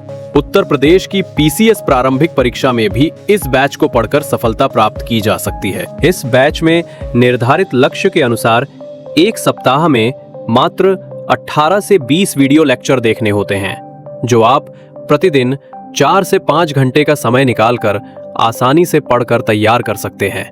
ये बैच ऑनलाइन जरूर है, परंतु इस बैच में छात्रों और शिक्षकों के बीच सीधे संवाद के लिए प्रक्रिया निर्धारित है, जिससे अभ्यर्थी अपनी शंकाओं का व्यक्तिगत समाधान प्राप्त कर सकते हैं। आपके संकल्प को सिद्धि तक पहुंचाना ही अभ्युदय बैच की आधारभूत संकल्पना है। हमारा ये आत्मविश्वास संस्थान के 5 वर्षों की कठिन साधना की परिणति है। डिकोड एग्जाम संस्थान अपने 5 वर्षों के सफर में ROA-RO परीक्षा में 45 से अधिक चयन सुनिश्चित करवाकर एक विश्वसनीय संस्थान के रूप में विख्यात है।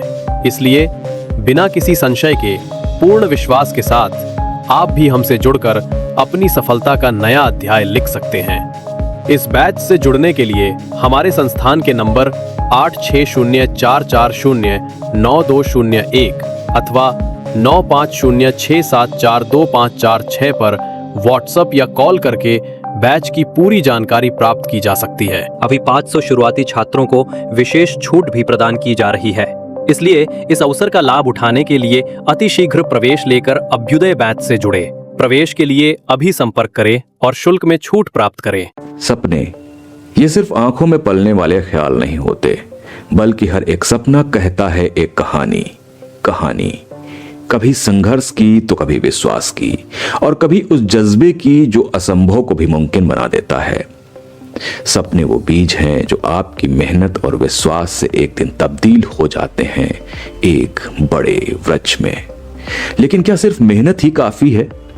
सपनों को सच करने के लिए मेहनत के साथ चाहिए सही दिशा और सही मार्गदर्शन, और यही दिशा देता है डिकोड एग्जाम। 2025 के यूपी PCS हेतु डिकोड एग्जाम लेकर आया है online all in one course UP PCS foundation course 2025, जिसमें शामिल है प्रीलिम्स और मेंस का स्टैंडर्ड बुक्स और NCERT बुक्स पर आधारित गुणवत्तापूर्ण एवं एग्जाम ओरिएंटेड बाइलिंगुअल नोट्स और वीडियो लेक्चर, प्रीलिम्स और मेंस के सभी प्रीवियस ईयर पेपर्स के वीडियो लेक्चर्स, ताकि कोर्स लेने वाले किसी विद्यार्थी को कोई भी बाहरी पुस्तक या नोट्स ना पढ़ने पड़े। प्रीलिम्स और मेंस की टेस्ट सीरीज एवं answer writing program, Telegram group में regular topic wise test, CSAT निबंध तथा सामान्य हिंदी की कक्षाएं। हमारे कोर्स में मेंस परीक्षा में सफल होकर इंटरव्यू देने वाले विद्यार्थियों को इंटरव्यू की भी तैयारी कराई जाएगी, और अंतिम परिणाम चाहे कुछ भी हो, उनकी पूरी फीस उन्हें उपहार स्वरूप वापस कर दी जाएगी। इंटरव्यू में असफल विद्यार्थी यदि आगे तैयारी करना चाहेंगे तो उन्हें हमारे साथ निःशुल्क तैयारी का अवसर दिया जाएगा। उल्लेखनीय है कि डिकोड एग्जाम संस्थान विगत वर्षों में अपने सफल कार्यकाल में 55 से अधिक विद्यार्थियों को विभिन्न परीक्षाओं में अंतिम सफलता दिलाने में अपना सफल योगदान दे चुका है। याद रखिएगा, जब मेहनत सही दिशा में होती है तो कोई भी सपना अधूरा नहीं रहता। यह कोर्स आपके हर कदम पर आपका साथी है, आपके सपने को सच करने के लिए। हम यहाँ हैं आपके सपनों को पूरा करने के लिए। यह सिर्फ कोर्स नहीं है, बल्कि आपकी उम्मीदों, आपके संघर्षों को और आपके परिवार की प्रार्थनाओं को एक आकार देने का जरिया भी है। इस कोर्स की फीस 15,000 रुपए निर्धारित की गई है, परंतु पहले प्रवेश लेने वाले 100 विद्यार्थियों को 3,000 रुपए की विशेष छूट उपलब्ध होगी। अधिक जानकारी के लिए हमारे संस्थान के नंबर 6307495944 एवं 9507 67425446 पर संपर्क करें।